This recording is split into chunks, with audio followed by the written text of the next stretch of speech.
Assalamualaikum warahmatullahi wabarakatuh.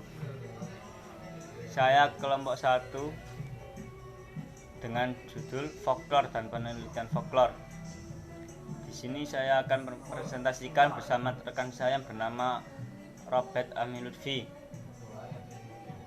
Langsung saja kita pertama ke rumusan masalah. Dari rumusan masalah tersebut bisa disebutkan bahwa folklore adalah desain dasar analisis yang didesain secara ketat untuk memudahkan dalam pelaksanaan penelitian dan mengalami perubahan dari apa yang tidak direncanakan. Hal ini dapat terjadi jika pokok-pokok landasan dan pendahuluan penelitian yang direncanakan sesuai dengan yang kenyataan di lapangan. Kemudian di sini terdapat 3 macam dalam rumusan masalah tersebut. Yang pertama, identifikasi masalah. Identifikasi masalah merupakan langkah pertama dalam melakukan penelitian, yaitu seperti mengidentifikasi masalah. Terkadang kita bingung ketika dalam dirinya dijejali berbagai masalah folklore. Ada yang kering dari masalah dan ada yang sebagainya. Makalah yaitu kunci dari penelitian folklore. Jika kita gagal dalam merancang masalah, maka akan terjebak pada kebingungan. Kemudian fenomena terjadi atau ada karena adanya sesuatu yang diharapkan, dipikirkan, dirasakan tidak sama dengan kenyataan yang kita hadapi, sehingga timbul pertanyaan dan menantang untuk dipertemukan jawabannya. Lalu dalam mengidentifikasi masalah dapat muncul pertanyaan yang terkait seperti apakah, mengapa, bagaimana, berapa, kapan, dan sebagainya. Dari pertanyaan-pertanyaan tersebut akan tergambar masalah yang berkaitan dengan jenis penelitian tertentu. Dengan kata lain, yaitu jenis penelitian yang harus digunakan oleh peneliti bergantung pada masalah yang ada. Kemudian rumusan masalah yang kedua yaitu penyempitan fokus masalah. Penyempitan fokus masalah ini berdasarkan tidak semua masalah harus diteliti. Namun penyempitan masalah akan membuat penelitian folklore semakin dalam. Identifikasi masalah perlu dilakukan terus sampai terwujud gagasan yang solid, yaitu seperti pembatalan masalah, pemfokusan, dan perumusan. Yang akan membimbing peneliti selalu sentral pada kajiannya. Di sini terdapat langkah strategis yang harus ditempuh sebagai upaya pemfokusan masalah. Yang pertama, penetapan fokus berarti membatasi, karena didasari atau tidak betapapun seorang meneliti melakukan kegiatan penelitian tidak pernah dimulai dari tempat yang kosong. Kemudian rumusan masalah yang ketiga yaitu penetapan fokus rumusan masalah. Penetapan fokus rumusan masalah ini mempunyai langkah-langkah, yaitu langkah berikutnya menetapkan fokus. Hal ini dapat memenuhi kriteria inklusi eksklusif dari penelitian. Artinya, dengan pedoman fokus masalah, seorang peneliti dapat menetapkan mana data dan mana yang bukan data. Lalu terdapat kegiatan, yaitu kegiatan awal penelitian folklore memang haruslah jeli terhadap masalah. Jika tanpa adanya masalah, sebaiknya tidak memaksakan diri untuk melakukan penelitian, dan sebaiknya tidak memaksakan diri untuk melakukan penelitian dengan semakin berkualitas. Namun pada tahap rumusan dan fokus, sebaiknya peneliti sendiri yang menentukan.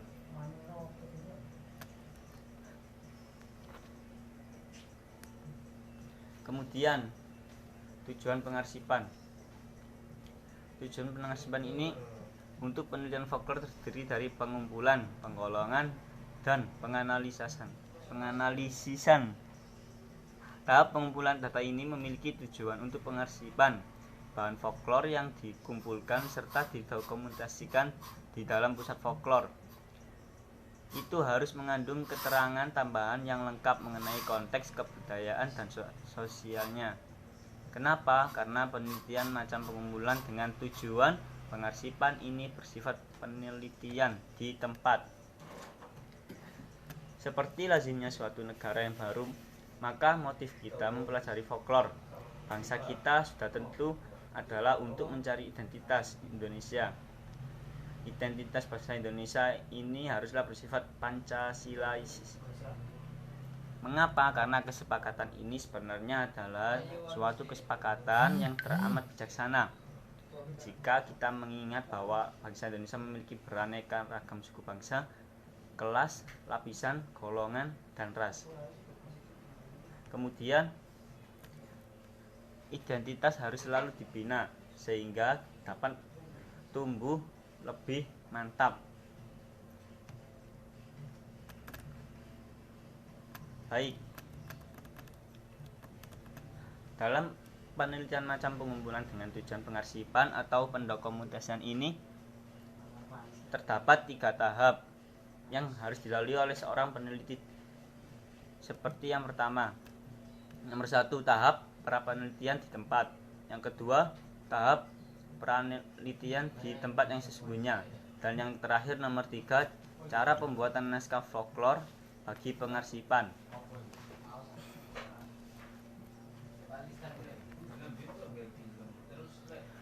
Kemudian pra-penelitian.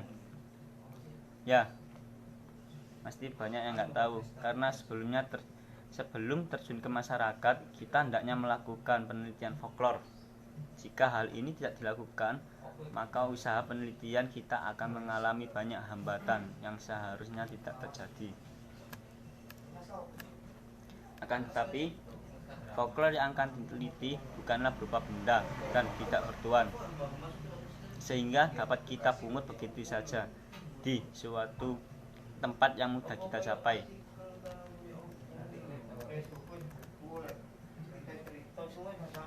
Namun di dalam rancangan penelitian harus pula ditentukan dengan diteliti daerah kediaman kolektif yang bentuk folklornya akan diteliti dan berapa lama penelitian itu akan berlangsung.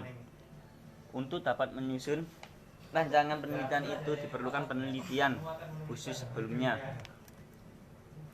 Penelitian khusus ini dapat dilakukan dengan cara membaca semua karangan yang pernah diterbitkan mengenai suku, bangsa, atau kolektif yang akan kita teliti. Kemudian pengetahuan mengenai kebudayaan, terutama adat istiadat, serta sopan santun suku bangsa yang hendak kita teliti, dan sangat membantu penelitian. Dengan bekal pengetahuan itu, maka kita dapat lebih mudah mendekati informer dan dengan cepat juga dapat mendapat kepercayaan mereka. Kemudian penelitian. Setelah sampai di lokasi penelitian, maka si peneliti ini secepatnya harus mengusahakan hubungan yang harmonis, saling mempercayai dengan informal dan jujur. Maksud peneliti ke lokasi penelitian itu untuk belajar dan bukan untuk mengajar. Untuk dapat menjalin hubungan yang harmonis dengan para informer, maka peneliti harus bersifat jujur dan tidak bersikap sok tahu. Kenapa? Karena hal ini disebabkan karena maksud peneliti ke lokasi adalah untuk belajar dan tidak sembarangan mengajar. Sikap yang menyenangkan tentunya akan membuat informer dengan cepat menerima kita. Ketika peneliti telah mendapatkan kepercayaan dan informer, maka mereka tidak akan segan untuk memberikan semua keterangan yang diperlukan oleh peneliti. Sebagaimana peneliti tersebut tidak boleh bersifat sombong dan memberi kesan memandang rendah folklore mereka. Selama berada di lokasi penelitian, hendaknya peneliti menjalin hubungan yang akrab atau bersama-sama dengan para informal. Kemudian di sini terdapat dua bahan folklore, seperti cara untuk memperoleh bahan folklore di lokasi antara lain yang pertama wawancara.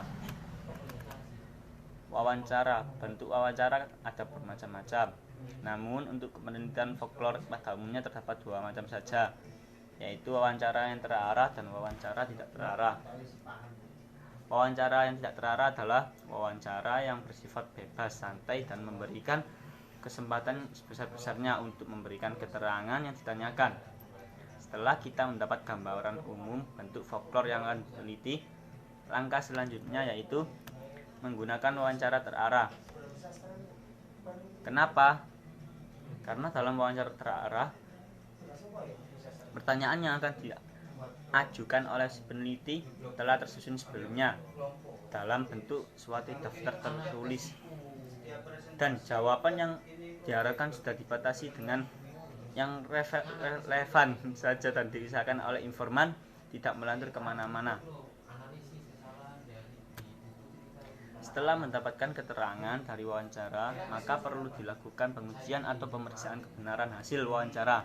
Agar hasil pengumpulan bahan folklore dapat dipertanggungjawabkan mulutnya. Ketika melakukan wawancara, usahakan jangan terlalu lama. Setiap kali melakukan wawancara jangan sampai melampaui 2 jam. Hal ini terutama berlaku bagi wawancara terarah. Jika peneliti melampaui 2 jam, maka dapat membuat informan merasa letih, merasa bosan, dan merasa risih. Kemudian yang kedua, pengamatan. Pengamatan ini yaitu terdapat cara melihat suatu kejadian di luar sampai ke dalam dan melukiskan secara tepat seperti apa yang kita lihat di sebuah pengamatan.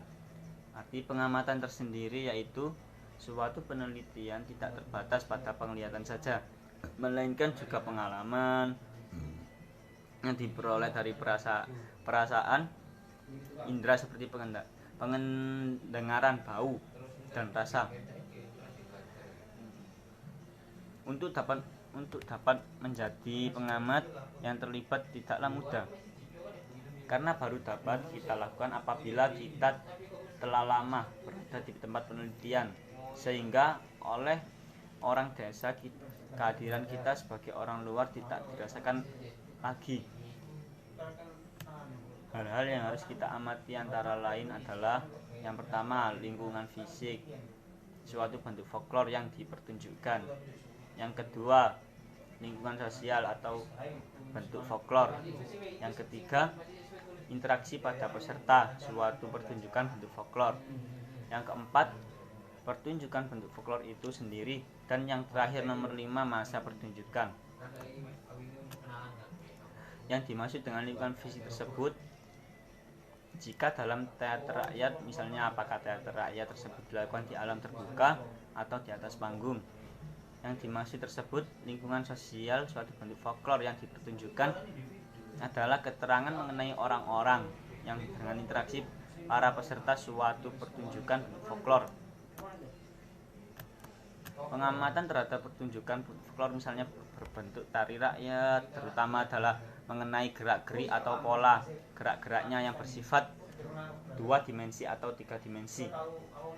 Berhubung daya penglihatan kita sebagai manusia ada batasnya, maka untuk memperbesar daya pengamatan kita perlu mempergunakan alat-alat bantuan dalam kegiatan pengamatan kita. Sebagaimana alat-alat bantu yang paling banyak digunakan yaitu kamera atau kamera untuk pemotretan, video tape untuk pembuatan gambar hidup, dan keker atau binokular.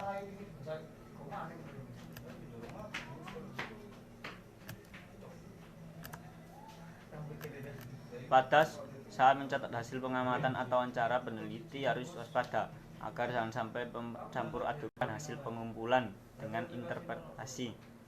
Memang dalam praktek sukar untuk melakukannya karena segera kita mencatat hasil pengamatan atau wawancara. Yang terakhir, pembuatan naskah pengarsipan yang akan dijelaskan oleh rekan saya yang bernama Robert Ami Lutfi. Ayo, Bet.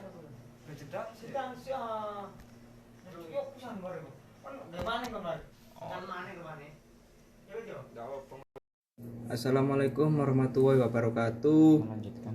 Di sini saya Muhammad Robert Ami Lutfi akan melanjutkan dari Kasiful Anwar mengenai folklore dan penelitian folklore. Saya akan membahas tentang pembuatan naskah pengarsipan. Pembuatan naskah pengarsipan folklore harus memuat beberapa bagian penting, yaitu klasifikasi jenis folklore, keterangan mengenai informan dan lokasi, keterangan mengenai personal pengumpulan folklore. Pembuatan naskah pengarsipan terdapat 3 macam. Yang pertama tentang fitur pelengkap naskah, yang kedua fitur konteks naskah, yang ketiga hal yang perlu dihindari dalam menulis naskah. Baik, langsung saja. Pembuatan naskah pengarsipan itu seperti apa? Pembuatan naskah pengarsipan folklore harus memuat beberapa bagian penting, yakni klasifikasi jenis folklore, keterangan mengenai informan, keterangan mengenai personal, dan keterangan pelengkap lain sesuai bentuk folklore. Penggolongan item-item folklore yang telah terkumpul untuk pengarsipan dapat kita lakukan berdasarkan klasifikasi gender folklore, bentuk folklore, suku bangsa, dan sebagainya. Selain bahan-bahan folklore untuk pengarsipan itu ada baiknya dibuat satu arsip lagi yang memuat naskah-naskah riwayat hidup informan yang penting, yaitu yang banyak sekali menyumbang pengetahuan ke dalam konteks kita. Selanjutnya atau yang kedua, fitur konteks naskah. Fitur konteks naskah di sini adalah misalnya lagu rakyat, maka harus dibukuin notnya, musik lagunya dan liriknya harus dibukuin not yang diletakkan tepat di bawah notnya. Jika yang dikumpulkan adalah tarian rakyat atau permainan rakyat, maka harus digunakan notasi tari atau gerak seperti yang telah dikembangkan oleh Laban dan Brenes. Selain itu juga harus dibuatkan diagramnya biar lebih jelas. Sebelum dimasukkan ke dalam lemari arsip, ada baiknya item-item ini diperlihatkan dahulu kepada seseorang yang tidak mengenal tarian atau permainan ini supaya tahu untuk mengetahui apakah transkripsi mengenai gerak-gerak itu benar-benar tepat. Jika folklore-nya berupa teks lisan seperti puisi, teka-teki bersajak, paribahasa, pepatah, pantun, balada, dan sebagainya harus dicatat dalam bahasa aslinya dan jadi tidak boleh diubah-ubah. Kemudian diberi 2 macam terjemahan ke dalam bahasa Indonesia. Terjemahan yang pertama adalah terjemahan kata demi kata yang diletakkan tepat di bawah kata masing-masing. Setiap kata itu diberi terjemahan. Terjemahan yang kedua adalah terjemahan isi teks per kalimat. Bagi teks karangan bebas prosa, bahasa aslinya tidak perlu dicatat. Hanya terjemahannya saja yang dicatat. Dan ini pun hanya terjemahan isinya. Bagi teks karangan terikat seperti puisi harus dibubuhi tanda irama biar lebih enak didengarnya. Jika si pengumpul hendak menambahkan bahan hasil pengumpulan lainnya seperti video, foto, atau film, gambar hidup, benda-benda itu hanya biasanya merupakan pelengkap teks saja supaya lebih indah untuk dilihatnya. Bahan-bahan itu tidak boleh digunakan sebagai pengganti teks untuk pengarsipannya. Setiap bahan folklore yang direkam dengan tape recorder harus diarsipkan ke dalam kertas sebagai itu. Fitur yang kedua adalah fitur konteks naskah atau fitur konteks folklore. Fitur konteks naskah ini adalah beberapa jenis folklore perlu dijelaskan konteksnya, penggunaan atau berlakunya, bila mana ada dan di mana informan mempelajari folklore ini dari siapa. Dapat mungkin keterangannya harus bersifat terperinci sekali. Jangan lupa terangkan juga apakah item ini masih dipercayai atau masih dipraktekkan oleh si informan tersebut. Terangkan juga bila mana suatu item digunakan dan dengan maksud apa, biar jelas. Selain itu, terangkan juga apabila suatu item hanya digunakan oleh kelompok berdasarkan perbedaan umur atau perbedaan seks, atau tidak boleh diterangkan di muka kelompok-kelompok tertentu yang dibedakan berdasarkan umur atau seks. Jika kemungkinan harus diterangkan suasana suatu item folklore dibawakan oleh informan, misalnya kutukan, dalam keadaan apa suatu kutukan diciptakan, dalam hal teka-teki di suatu daerah digunakan pada kesempatan tertentu. Itu adalah fitur-fitur konteks naskah. Dan yang ketiga adalah hal yang perlu dihindari dalam menulis naskah. Di sini ada beberapa hal yang harus dihindari dalam menulis naskah. Yang pertama yaitu sekali-kali tidak dibenarkan meredaksi item folklore untuk pengarsipan.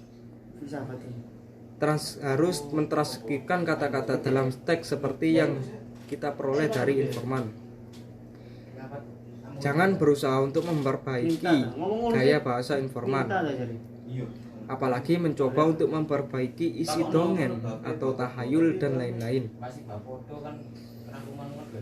Yang kedua, hal yang perlu dihindari adalah jangan mengumpulkan suatu item folklore dari orang yang bukan anggota kolektif yang hendak kita kumpulkan folklornya.